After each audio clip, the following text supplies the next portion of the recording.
There is a version of your father you have never met. The boy he was before you were born. Most of us never meet that boy. We only meet the rules, the moods, the silence. And we spend years judging a man we only half know. Adam judged his father for 34 years. Then one cardboard box changed everything in 20 minutes. It happened on a Tuesday, at 6:40 in the evening, in a kitchen that smelled of boiling pasta. Adam stood with the phone against his ear. His 7-year-old son sat at the counter doing homework. And on the other end of the line, his father was doing what his father always did, correcting him. "The boy needs a firmer hand," his father said. "You let him talk back to you." I heard it last Sunday. Adam felt the old heat rise in his chest. He knew that heat well. It had been rising on and off for 30 years. "I'm not raising him the way you raised me," Adam said. The pot boiled over. The line went quiet, that cold quiet his father was famous for. A short goodbye, and the call was over. Adam put the phone down and told himself the same old story. You see, Adam kept a list. Every man keeps one, even if he never says so.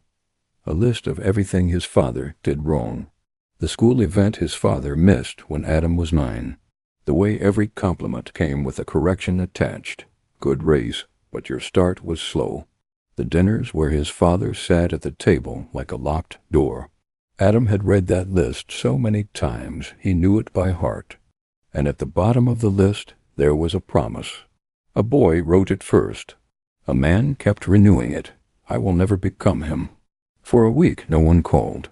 On Thursday night his wife said it. "Call your father. He started it," Adam said. She just looked at him. And in that look, Adam heard how those 4 words sounded, coming from a 34-year-old man. He turned back to the dishes. He did not call. But his mother had already decided to end the war her own way.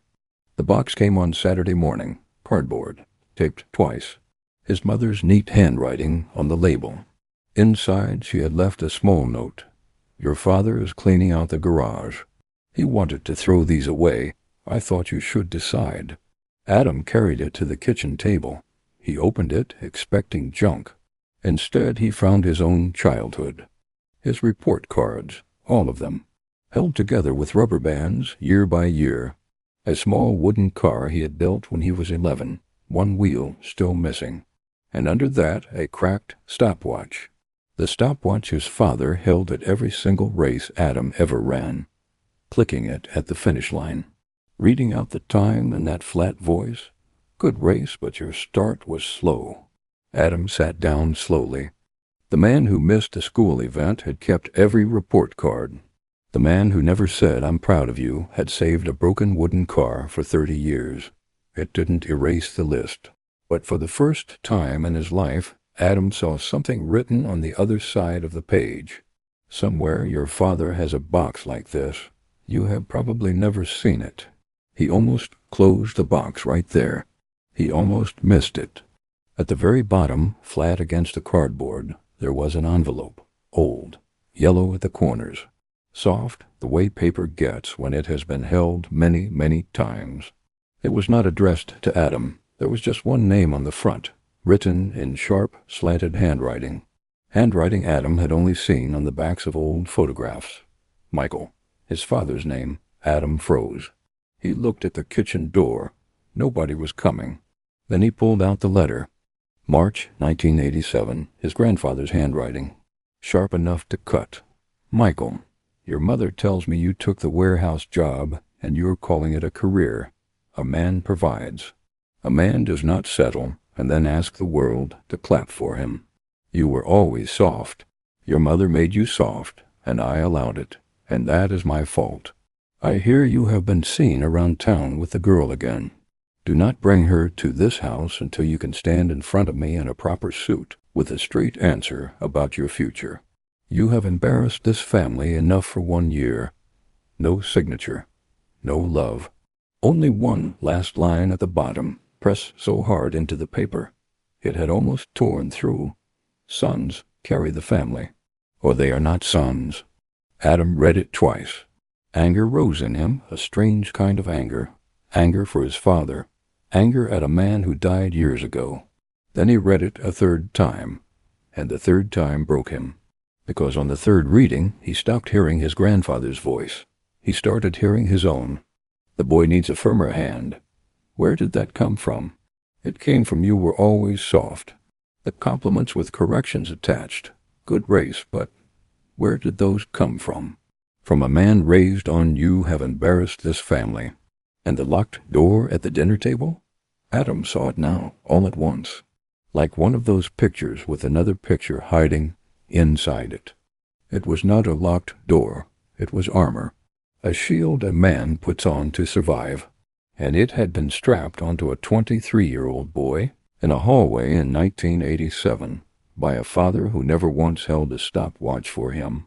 Adam did the math and went still. His father was 23 when this letter was written. 23, younger than Adam had ever known him. Adam had spent his whole life studying his father like you study bad weather.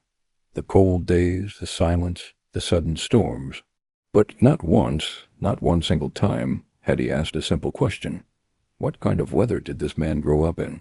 He had never seen his father as a son. Not once, not for 1 hour in 34 years. His father had walked into Adam's life already finished, already tall, already a wall, and Adam never asked who built that wall, or what it was built to keep out. He girl in the letter that was Adam's mother. His father married her anyway. He took the warehouse job and worked it for 19 years, until the name badge said supervisor. His own father never lived to see it. And then he showed up at a track, race after race, stopwatch in hand. A clumsy, wordless way of being there, invented from nothing, by a man whose own father never came to anything at all. The stopwatch clicked in Adam's memory, and for the first time it sounded different. It did not sound like judgment. It sounded like a man trying to say I am here, in the only language he was ever taught, a language with no soft words in it. His father had kept the showing up and dropped the disappearing. He had kept the providing and dropped the cruelty, alone, with no warning letter, no box to open, no map. But he had never taken the armor off. Not once in Adam's whole life. Somewhere inside that heavy square man, a 23-year-old was still standing. In a hallway, Adam sat at that kitchen table for a long time. Upstairs he could hear his son's footsteps, quick and light, crossing the hallway. 7 years old. Somewhere in that boy's future there was a list, too, and Adam's name was already being written in it. Every sigh, every correction, every Tuesday night heat rising in his chest. He could not stop the list from being written, but the other side of the page was still blank. On Sunday evening, Adam called his father. He did not mention the letter. Some things don't need a confrontation. They need something better. His father answered with a careful voice like a man expecting round two. Everything all right? Adam looked out the window, and he asked the question he had never asked in 34 years. Dad, what was Grandpa like? As a father, I mean. The silence on the line was long, but it was not the cold silence. It was a different kind, like a locked door being tried from the inside. Why do you ask? His father said. Not really a question. A door opening 1 inch. I just realized I don't know, Adam said. And I'd like to. His father talked for 40 minutes. Longer than any call they'd had in years. He talked in his flat, careful voice. About a hallway. About a suit he couldn't afford. About a warehouse job. About a girl he brought home anyway. He never said the word hard. He never asked for pity. And at the very end of the call, he went quiet for a moment and said the one sentence Adam would remember word for word. He did what he knew. I tried to know better. You did, Adam said. You did know better. It wasn't everything. It didn't erase the list. It didn't need to. But when Adam hung up, he walked upstairs. He sat down next to his son. He looked at the homework, and he felt it, the old heat rising in his chest. The correction ready to jump out, the family heat. He let it pass. Then he said, Show me how you did this part. His son looked up, surprised, then went back to the page. And this is where the story becomes yours.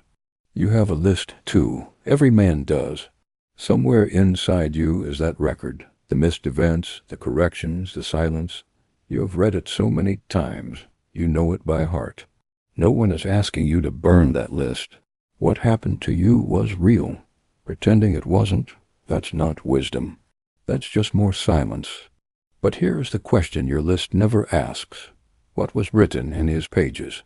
Your father was a son before he was your father. He stood in some hallway of his own. Someone strapped armor on him that you have never seen, hands you never met. And he wore that armor into your childhood because no one ever told him the war was over. You don't have to excuse the armor. You just have to understand it. Understanding is not surrender. It is finally reading the whole file instead of half of it. So, ask. If your father is still alive, ask him the question Adam asked, not to fix everything, not for some movie ending. Ask because the answer explains half of who you are, and because one ordinary Tuesday will come, after which the question can never be asked again. And if he is gone, ask your mother, ask his brothers. Find the letters. Find the boy inside the wall, because here is what that box taught Adam. The parts of your father that hurt you were almost always the parts of his father that hurt him. This cycle is older than both of you. It rolled through hallways and kitchens for generations before it ever reached your door. And every man who solved it, even a little, even clumsily, did more than you will ever know. Your father broke the half he could see. The other half is yours. That is not a burden. That is the real inheritance, worth more than anything with his name on a deed. Character is not inherited. It is built roll by roll. And the roll of the sun is where a man lays the first brick. Tonight or this week there is one question you could ask, and one man you could finally meet. Play every role like it's the one you'll be remembered for.